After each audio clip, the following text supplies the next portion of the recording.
Hello friends, today we are going to study the RAAS system. अगर आपको ये topic पूरा समझना है तो ये वीडियो एंड तक ज़रूर देखना।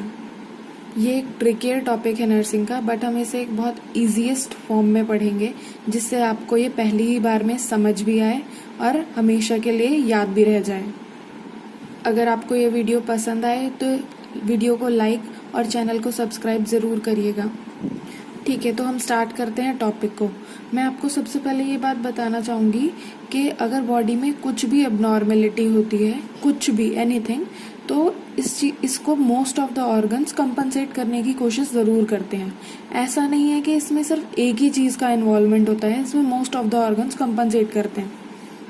लेकिन जिसका पार्टिसिपेशन, जिस भी ऑर्गन का पार्टिसिपेशन सबसे ज़्यादा होता है, हम मोस्ट ऑफ द टाइम यही कह देते हैं कि ये प्रोसेस परफॉर्म हुई है उसी ऑर्गन के थ्रू।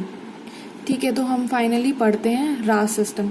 रास सिस्टम एक लॉन्ग टर्म बीपी रेगुलेशन का सिस्टम है।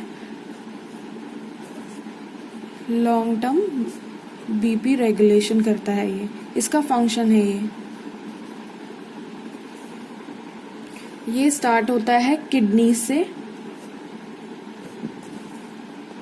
जब भी बॉडी में बीपी कम होगा तो किडनीज के पास ब्लड फ्लो कम आएगा, तो फाइनली स्टार्ट होगा किडनी से। किडनी रिलीज करेगी रेनिन को, और रेनिन एक हार्मोन है जो कि किडनी रिलीज कर रही है। एक होता है RENNIN रेनिन, वो स्टमक में रिलीज होता है, वो एंजाइम है वो, और ये दोनों अलग अलग हैं। इसके बाद रेनिन को कोऑपरेट करने के लिए लीवर एक प्री एंजाइम रिलीज करता है जिसको एंजियोटेंसिनोजन बोलते हैं।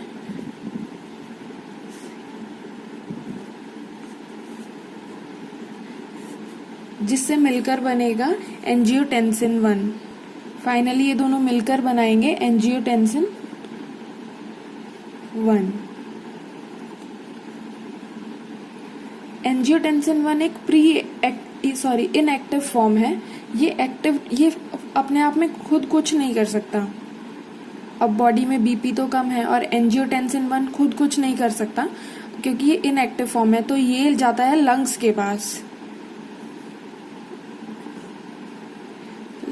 के पास और वहां से आता है एस एंजाइम,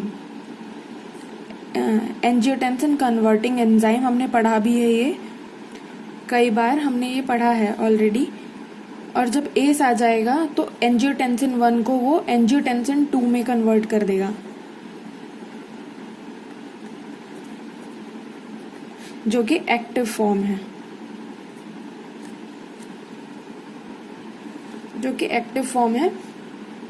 अब ये एक्टिव फॉर्म में है तो इसके बहुत सारे काम है, ये बहुत कुछ कर सकता है। फर्स्ट ऑफ ऑल तो ये जाएगा एड्रेनल कॉर्टेक्स के ऊपर। एड्रेनल कॉर्टेक्स एक पार्ट है एड्रेनल ग्लैंड का, और वहां से रिलीज होगा एल्डोस्टेरोन। एल्डोस्टेरोन हार्मोन है। अब एल्डोस्टेरोन के भी बहुत सारे फंक्शन हैं। As this acts on the collecting tubules of nephron, और जो कलेक्टिंग ट्यूब्यूल्स ऑफ नेफ्रॉन में ये काम करेगा, वहां क्या करेगा कि ये पोटेशियम के एक्सक्रीशन को यूरिन में बढ़ा देगा और वाटर और सोडियम के रिटेंशन करेगा। क्या करेगा ये? Sodium and water H2O increase करेगा रिटेंशन को, ठीक है, और इंक्रीज कर देगा साथ ही साथ पोटेशियम के एक्सक्रीशन को। अब ये सोडियम और वाटर रिटेंशन करेगा तो ये तो बॉडी में क्या होगा? फाइनली बीपी इंक्रीज हो जाएगा। अब वाटर बढ़ गया, वाटर मतलब हाइपर वॉल्यूमिया हो गया, वॉल्यूम बढ़ गया तो प्रेशर भी बढ़ेगा। अब एंजियोटेंसिन 2 का यानी कि दिस एक्टिव फॉर्म का एक फंक्शन और है, ये एक वेसोकंस्ट्रिक्टर है।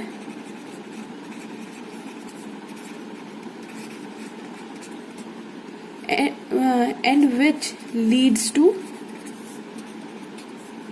increase BP finally. वेसो कॉन्स्ट्रिक्टर का मतलब होता है ब्लड वेसल्स को कंस्ट्रक्ट कर देना, नैरो कर देना। अब कोई आप इमेजिन करिए कोई भी पाइप अगर वो पतला होगा और पानी उतना ही आ रहा है बराबर, तो पानी का प्रेशर ज्यादा हो जाएगा। ऐसे ही जो वेसल्स हैं वो कंस्ट्रक्ट हो जाएंगी, नैरो हो जाएंगी, तो उतना ही ब्लड उतना ही है बॉडी में, तो प्रेशर बढ़ जाएगा। मैं आपको एक बात और बताना चाहूंगी एंजियोटेंसिन 2 के बारे में। It also acts to remodelling of heart after an MI, यानी कि हार्ट अटैक के बाद ये रीमॉडलिंग करता है हार्ट को सेव करने के लिए हमें। तो फ्रेंड्स, हमने इसमें क्या पढ़ा? हमने ये पढ़ा रास सिस्टम, यानी कि रेनिन एंजियोटेंसिन एल्डोस्टेरोन सिस्टम। ये एक इसका फंक्शन है लॉन्ग टर्म BP रेगुलेशन करना। ये स्टार्ट होता है किडनी से, दिस इज किडनी, और रेनिन, इसमें से रेनिन रिलीज होता है। रेनिन रिलीज होएगा और साथ ही लीवर से आएगा एंजियोटेंसिनोजन, और ये दोनों मिलकर एंजियोटेंसिन फर्स्ट 1 बनाएंगे, जो कि इनएक्टिव फॉर्म है। ठीक है, उसके बाद ये कुछ काम नहीं कर सकता क्योंकि ये इनएक्टिव है। तो इसके बाद लंग्स से एस आएगा इसको एक्टिव करने के लिए। फाइनली अब लंग्स से एस आएगा। एस का मैंने बताया था एंजियोटेंसिन कन्वर्टिंग एंजाइम, तो ये एंजियोटेंसिन 1 को एंजियोटेंसिन 2 में कन्वर्ट कर देगा। कन्वर्टिंग एंजाइम है ऑब्वियसली ये, तो ये एक्टिव हो जाएगा फाइनली एंजियोटेंसिन अपने आप में ये वेसो कंस्ट्रक्टर है, तो ये लीड करता है फाइनली BP इंक्रीज को। ठीक है, और दूसरी चीज ये जाता है एड्रिनल कॉर्टेक्स के पास, उसको स्टिमुलेट करता है और एल्डोस्टेरोन उसमें से रिलीज होगा। इट इज अ हार्मोन, और इसका फंक्शन है ये कलेक्टिंग ट्यूब्यूल्स ऑफ नेफ्रॉन में से ये सोडियम और वाटर का रिटेंशन करवाएगा। जितना भी यूरिन बन रहा है उसमें से वापस खींच लेगा सोडियम और वाटर को, और पोटेशियम का एक्सक्रीशन इंक्रीज कर देगा। तो अब सोडियम और वाटर बढ़ गया है, तो ये भी फाइनली लीड करेगा इंक्रीज BP को। Okay, thank you friends. अगर आपको वीडियो पसंद आई तो लाइक करें, चैनल को सब्सक्राइब करें और हिट करें बेल बटन को। Thank you.